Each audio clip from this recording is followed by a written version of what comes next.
ஓம் சாந்தி 11/6/2026 வியாழக்கிழமை. இனிமையான குழந்தைகளே, முழு ஆஸ்தி பெறுவதற்காக ஒரு தந்தை மீது முழுமையான அன்பு வையுங்கள். உங்களது அன்பு எந்த ஒரு தேகதாரியிடம் இருக்கக்கூடாது. தந்தை நினைவு செய்வதால் விகர்மங்கள் விநாசமாகும்.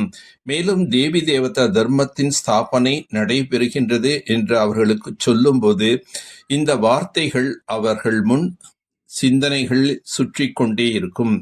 நாம் தேவதையாக வேண்டும், அதனால் நமது உணவு பானம் முதலியவைகளை தூய்மையாக இருக்க வேண்டும் என்பது அவர்களின் புத்தியில் வரும். போலாநாத் குழந்தைகள் என்றால் சிவனுடைய குழந்தைகள். யாரை நீங்கள் பரம்பிதா பரமாத்மா அல்லது பரமாத்மா என சொல்கிறார்களோ அவரை எப்பொழுதும் தந்தை என்று தான் கூறுகின்றார்கள். அவரை தந்தை என்று சொல்வது யார்? ஆத்மா. ஆத்மாவுக்கு இப்போது ஞானம் கிடைத்துள்ளது. வேற எந்த ஒரு மனிதனுக்கும் இந்த ஞானம் இல்லை. உங்களுக்கு பரலோகிக்க தந்தையிடம் அன்பு உள்ளது. மற்றவர்களுக்கு விநாச காலத்தில் விபரீத புத்தி உள்ளது. பாபா சொல்கிறார், ஐரோப்பாவில் உள்ளவர்கள் யாதவ சம்பிரதாயத்தினர்கள். அவர்கள் சத்தியுகத்தில் இருக்க மாட்டார்கள். பௌத்தவர்களோ கிறிஸ்துவர்களோ யாரும் சத்தியுகத்திற்கு வரமாட்டார்கள். எந்த ஒரு தேகதாரி மீதும் அன்பு வைக்க கூடாது. அவர்களோ படைப்புகள். அவர்களிடமிருந்து ஆஸ்தி கிடைக்காது. சகோதரனுக்கு சகோதரனிடமிருந்து ஆஸ்தி கிடைப்பதில்லை. பழைய வீட்டிலிருந்து மனதை விடுவித்துக் கொண்டே செல்கிறோம். பாபா புரிய வைத்திருக்கின்றார், நாளுக்கு நாள் வாயு மண்டலம் அசுத்தமாகிக் கொண்டே போகும். இப்பொழுது இவை அனைத்துமே அழிந்துவிடப் போகின்றது. நாம் புது உலகத்திற்கு செல்ல வேண்டும். புது உலகத்தை நினைவு செய்ய வேண்டும். எல்லையற்ற தந்தையையும் ஆஸ்தியும் நினைவு செய்ய வேண்டும். வேறு யாராவது நினைவு செய்தால் எதுவும் கிடைக்காது.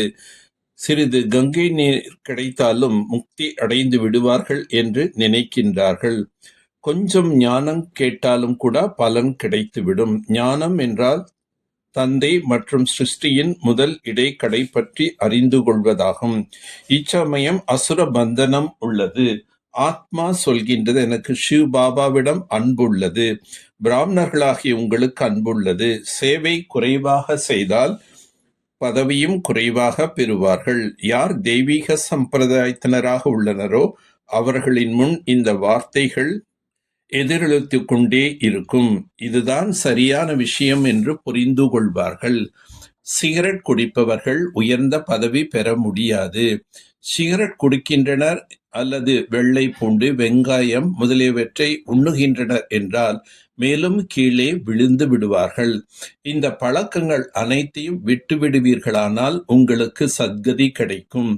நீங்களும் அசுத்தமான பொருட்களை சாப்பிட்டு கொண்டே இருப்பீர்களானால் அந்த துர்நாற்றம் வந்து கொண்டே இருக்கும். சிகரெட் அல்லது மதுபானம் அருந்துபவர்களிடம் தூரத்திலிருந்தே துர்நாற்றம் வீசுகின்றது.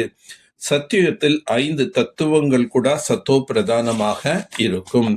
ஆகவே நாம் சீச்சி பழக்கங்கள் அனைத்தையும் நீக்கிவிட வேண்டும். பிராமணனிலிருந்து தேவதையாக ஆகுவதற்கு அசுத்த பழக்கங்கள் அனைத்தையும் விட்டுவிட வேண்டும். சூத்ரர்களை பிராமண தர்மத்துக்கு மாற்றி தேவதையாக ஆக்குவதற்காக ஈஸ்வரிய இயக்கத்தின் காரியத்தில் சகயோகியாக ஆக வேண்டும். மதுபானம், சிகரெட் அல்லது என்னென்ன அசுத்தமான பழக்கங்கள் உள்ளனவோ அவற்றை நீக்கிவிட வேண்டும். இந்த விநாச காலத்தின் சமயத்தில் ஒரு பாபாவிடம் உண்மையான அன்பு வைக்க வேண்டும். பழைய வீடு இடிந்து விடப் போகின்றது. அதனால் இதனிடமிருந்து மனதை அகற்றி புதிய வீட்டின் மீது ஈடுபடுத்த வேண்டும். உயர்ந்த செயல்கள் மூலமாக நினைவு கூறுவதற்கு தகுதி பெற்ற யோகம் நிறைந்த யுக்தி நிறைந்த ஆத்மா ஆகுக. உங்களுடைய ஒவ்வொரு செயலும் எந்த அளவுக்கு உயர்ந்ததாக இருக்கின்றதோ அந்த அளவுக்கு உயர்ந்த ஆத்மாக்களின் பட்டியலில் நீங்கள் நினைவு கூறப்படுவீர்கள். பக்தியில் பெயர்களை நினைவில் கொள்கிறார்கள், அதாவது ஜபம் செய்கிறார்கள்.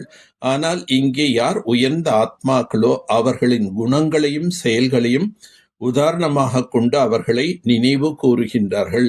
எனவே நீங்க உயர்ந்த செயல்கள் மூலமாக நினைவு கூர்ந்த நிலை அடைவீர்கள்.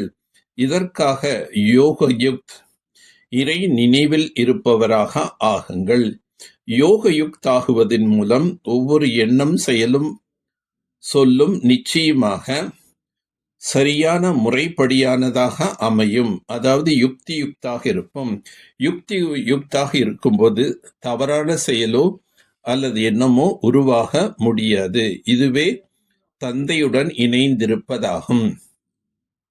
நிமித்த உணர்வு மற்றும் அடக்கமான குணம் இவைதான் உண்மையான சேவாதாரியின் லட்சணங்கள்.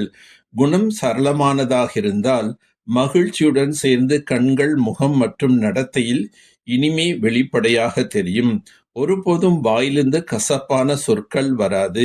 அவர்களின் இதயம், மூளை மற்றும் பேச்சு அனைத்தும் ஒரே சீராக இருக்கும்.